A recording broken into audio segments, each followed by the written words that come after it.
Tere tulemast Musta Kassitaru lugemisse Veevalajad. Siin on lugemine teile nädalaks 5.–11. jaanuar. Ma olen teile siia valmis pannud 7 kaarti ja vaatame, mis neil kaartidel teile siis selleks nädalaks öelda on. No kaardid ütlevad seda, et kui eelmine nädal oli teil siin muutuste aeg, siis nüüd on soovide aeg, et nädala algus on seal tüdruk oma karikatega, et see minu jaoks on selline soovide soovimise aeg ja kõrval on täht, mis ütleb seda, et kui teil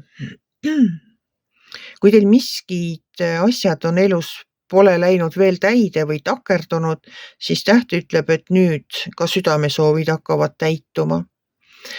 Edasi tuleb mõõkade rüütel ja mõõkade rüütel ütleb, et tuleb tegutseda otsustavalt. Ja 4. kaart seal kõrval on müntide kuninganna ja müntide kuninganna on kokkuhoidlik naisterahvas. Tema ei larista oma rahadega.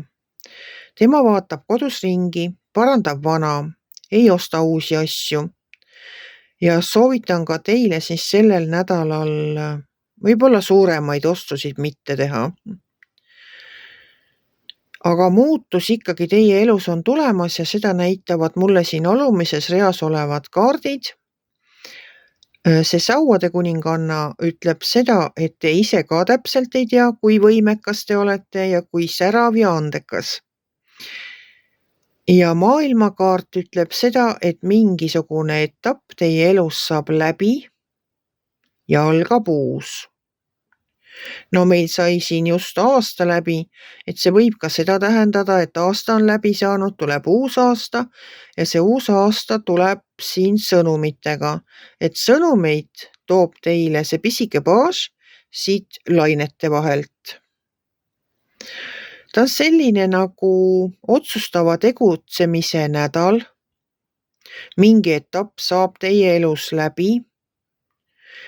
Aeg oleks soovida soove. Pange oma soovid kirja. Pange oma soovid kirja, võtke see aeg, pange oma soovid kirja. Mida te tahaksite sellel aastal teha.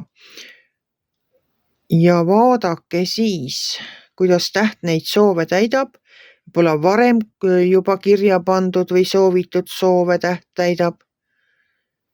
Aitab täide saada, ärge raha kulutage sellel nädalal, ärge tehke emotsiooni oste. Jätke need tulevikku, nagu raha kulutamine, suured ostud, et vaadake, mis elu toob, kui midagi kannatab edasi lükata ostmine, siis lükake edasi. Aga ma olen teile võtnud selleks nädalaks ka ühe lisakaardi oma Inglitaro kaardipakist ja vaatame, mis kaart teile siis tuli. Äkki toob see selgust sõnumite suhtes. Teie olete saanud endale Miikaeli kuninganna, kes on särav, iseseisev, elutark ja humoorikas. Sa tead täpselt, mida teha. Kogemuses saadud kasu, aeg pigem sinu karjääri kui suhete jaoks. Jah, et ikkagi selle karjääri poole need muutused, tundub mulle, et need muutused ikka sinna karjääri poole liiguvad. Aga ootame ära need sõnumid, mida see pisike baas toob. Ja vaatame järgnevatel nädalatel, mis kaartidel öelda on. Kui teile minu lugemine meeldis, ärge olge kitsi, pange ikka like, pöial üles, võite ka kommenteerida ja kohtume järgmisel nädalal.